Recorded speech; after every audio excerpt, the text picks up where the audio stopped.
Nuclear winter is a term used to describe a hypothetical global climate condition that is predicted to be a possible outcome of a large-scale nuclear war. It is thought that in the event of such a war, large amounts of soot and smoke will be thrust into the stratosphere, blocking out sunlight and causing a substantial drop in temperature. Now, contrary to popular belief, this is not such a far-fetched idea. Why? Well, let's look at it like this.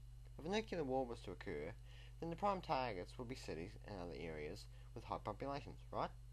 Now, a single nuclear warhead has the power to vaporize a city into tiny specks of dust, and that dust has to go somewhere.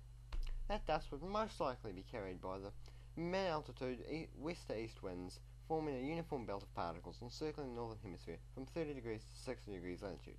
The main targets of most nuclear war scenarios are located almost exclusively in these latitudes. However, this theory is also applicable for the southern hemisphere. The dust clouds would then block out much of the sun's light, causing surface temperatures to drop drastically. These dust clouds would also persist in the stratosphere for quite some time and may stay there for months, years, or even decades. Okay, scared yet? Well, it isn't over yet, so quit your moaning. Still don't think this could happen? Okay. Well, here's some examples. When Mount Tambora in Indonesia erupted in April 1815, it spewed copious amounts of volcanic ash and soot into the stratosphere.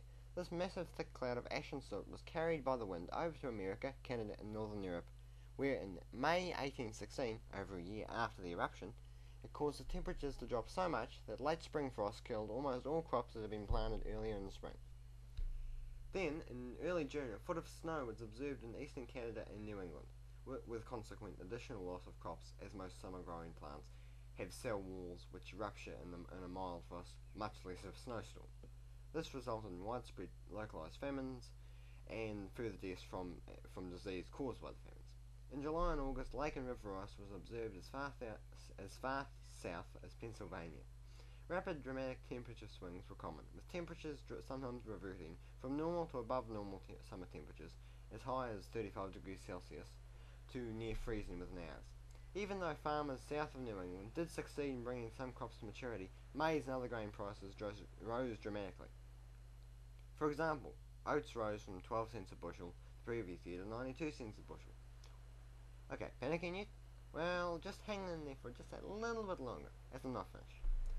Now that we have looked at the effects of a nuclear winter, let's take a step back and see whether or not it is likely to occur in the near future. Considering that there are an estimated 20,000 active nuclear weapons worldwide, and the fact that the world's political situation isn't too flash, I think it is safe to say that some of these weapons of mass destruction will be used in the near future, and when they are, we can all expect there to be a nuclear winter.